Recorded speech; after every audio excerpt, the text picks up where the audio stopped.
राजा प्रसेनजीत के द्वारा बौद्ध विहार बनाए गए थे, उन बौद्ध विहारों को तोड़ करके वहाँ पुष्यमित्र के शुंग के समय में जब बौद्धों का शासन समाप्त हुआ पुष्यमित्र शुंग के द्वारा, तो उन्होंने वहाँ पर तमाम जो बुद्ध विहार थे, लगभग 184 बुद्ध विहार वहाँ थे, और उन सबको तोड़ करके वहाँ पर मंदिर आज बनाए गए।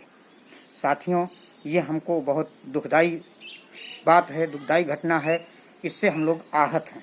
हम लोग चाहते हैं कि जो वहाँ राम जन्मभूमि बनाई जा रही है उसे हमको कोई एतराज नहीं है, लेकिन जो हमारी विरासत है, बौद्धों की विरासत जो है, उसे हमको मिलना चाहिए।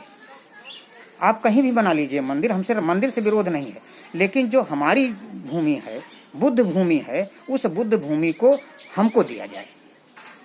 हमारी कोर्ट ने भी नहीं सुना, हमारी 2-2, 3-3 याचिकाएं खारिज हुई, और हम लोग बहुत आहत हैं इस बात से। हम लोग सरकार से चाहते हैं कि वो जो बुद्ध विरासत वहाँ से खुदाई में निकले हैं, वो पुरातत्व विभाग के माध्यम से बौद्धों को सौंपा जाए, और वहाँ एक बहुत बड़ा म्यूजियम बने, सरकार बनवाए। सारे बुद्ध अवशेष जो निकले हैं खुदाई में, उनको उसमें संरक्षित किया जाए।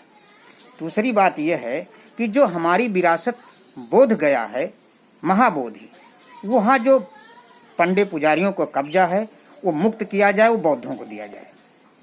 और हमारा बौद्ध ला पर्सनल बौद्ध ला होना चाहिए। जिस प्रकार से मुस्लिम ला है, हिंदू कोड बिल है, इस तरीके से हमारा बौद्ध ला होना चाहिए, जिससे हमको आज़ादी मिले, हम जो कुछ करना चाहें कर सकें। तो यही मेरा कहना है साथियों कि वहाँ हम जो अवशेष मिले हैं, यहाँ तक के भी आचार्य जी ने बताया, बौद्धाचार्य जी ने, कि वहाँ जो बौद्ध अवशेष मिले, बुद्ध की प्रतिमाएं मिले, स्तूप मिले, और सम्राट अशोक के उस समय जो लगवाए थे वो लाट, अशोक लाट जो लगी थी, उस सब को क्रेशर में पेर दिया गया, तोड़ दिया गया, और तोड़ करके उसको बारू बना दिया, जिससे कि हमारी विरासत जो है वो पहचान में ना हो। वहाँ जो प्रतिमाएं मिली बुद्ध की, उनको राम का अवशेष बताया गया। इतना झूठ! देवी देवताओं का प्रतिमा बताया गया, देवियों की प्रतिमा बताई गई।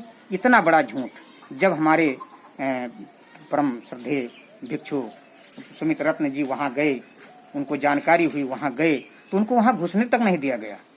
बताइए, एक तरफ तो कोरोना महामारी से पूरा देश, पूरा विश्व जूझ रहा है, दूसरी तरफ इसी की आड़ में, लॉकडाउन की आड़ में वहाँ खुदाई की जा रही है, मंदिर के निर्माण की व्यवस्था हो रही है। और जैसा कि ये कहा गया है, सरकार के माध्यम से सूचना मिली, तमाम मीडिया के माध्यम से, कि वहाँ मोदी जी जा रहे हैं शिलान्यास करने 5 तारीख को, तो 5 तारीख को हम लोग काला दिवस मनाएंगे। क्यों? क्योंकि वो हमारी विरासत है। हमारी विरासत छीन करके जबरदस्ती उस पर कब्जा कर रहे हैं।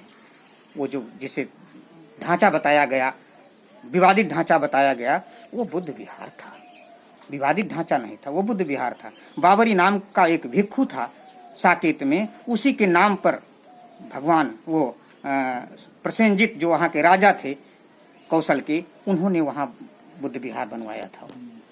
तो ऐसे बहुत बुद्ध विहार हमारे आज भी खुदाई में मिलते हैं। जब शुंग वंश का शासन आया तो हमारे इस देश में बहुत स्तूप तोड़े गए, बौद्धों के सिर काटे गए, और सिर काट काट करके जो है, जिसे आज आप सरजू जानते हो, वो सरजू नहीं है, वो घाघरा है। घाघरा में सर फेंके गए।